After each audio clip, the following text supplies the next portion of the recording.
ప్రతి సంవత్సరము చాలా సినిమాలు రిలీజ్ అవుతుంటాయి. పోతుంటాయి. కానీ అందరికి రీ అందరికి రీచ్ అవ్వాల్సిన కొన్ని మంచి సినిమాలు మాత్రం రీచ్ అవ్వలేకపోతుంటాయి. అలా అవ్వలేక అందరికి రీచ్ అవ్వలేకపోయిన సినిమా 'చిదంబరం'. అంటే చాలామంది దాన్ని ఇంకా చూడలేదని నా ఫీలింగ్ కదా! థియేటర్‌లో. ఆ! కానీ నేను చూసినప్పుడైతే అరే! ఇంత మంచి సినిమా మనం థియేటర్‌లో చూడలేదు. ఇంత మంచి సినిమా అసలు చాలా బావుంది.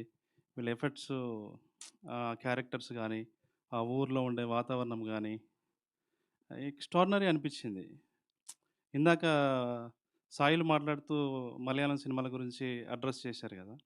నిజంగా మన సినిమాలు గూడా చాలా నావెల్టీతో ఉన్న సినిమాలు చాలా వస్తూ ఉంటాయి. అందులో ఇదొక మంచి సినిమా అనిపిచ్చింది నాకు. ఎందుకంటే లోకంలో చాలామంది వ్యక్తులు కన్ను సరిగ్గా లేదనో, ముక్కు సరిగ్గా లేదనో, కాళ్ళు సరిగ్గా లేదనో, ఒక ఇన్ఫియారిటీ కాంప్లెక్స్‌తోని ఆహ్, కాన్ఫిడెన్స్‌ని కోల్పోయి, జీవితంలో సాధించాల్సిన విజయాలని సాధించలేక, జీవితంలో ఉన్నటువంటి బ్యూటీని అనుభవించలేక, అనేక మంది వాళ్ళ జీవితాల్ని ఆహ్, అలాగే ఇన్ఫియారిటీ కాంప్లెక్స్‌తోనే బతికేస్తా ఉంటారు. అన్నీ అవయవాలతో సరిగ్గా పుట్టడం ఎంత సహజమైన విషయమో, ఏదో ఒక లోపంతో అలా పుట్టడం గూడా సహజమైన విషయమే. నిజమైన వైకల్యం అంటే వ్యక్తిత్వం లేకపోవడము అనేది ఈ సినిమాలో చూపిచ్చారు.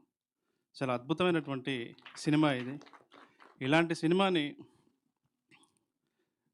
భుజాల మీదకెత్తుకొని అందరూ చూడాల్సిన సినిమా అని అలా ప్రేక్షకుల్లోకి, ఆ ప్రజల్లోకి తీసుకెళ్తున్న ఈటీవీ విన్‌కి అభినందన తెలియజేస్తున్నాను.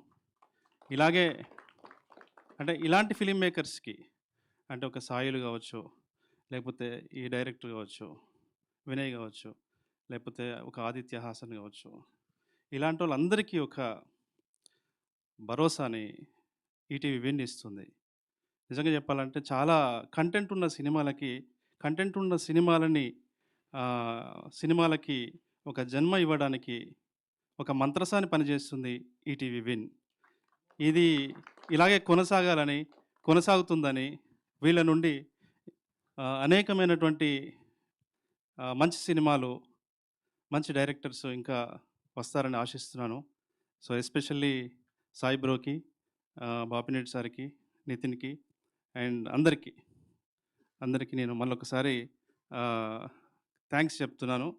అంటే ఈ డైరెక్టర్స్ అందరి తరపున. సో, ఈ సినిమా అందరూ చూడండి. Thank you. Thank you Venu గారు. మీరు మాట్లాడితే చాలా బావుంటుంది మీ సినిమాల్లాగే. చాలా అందంగా. ఆ! ఆ! సో,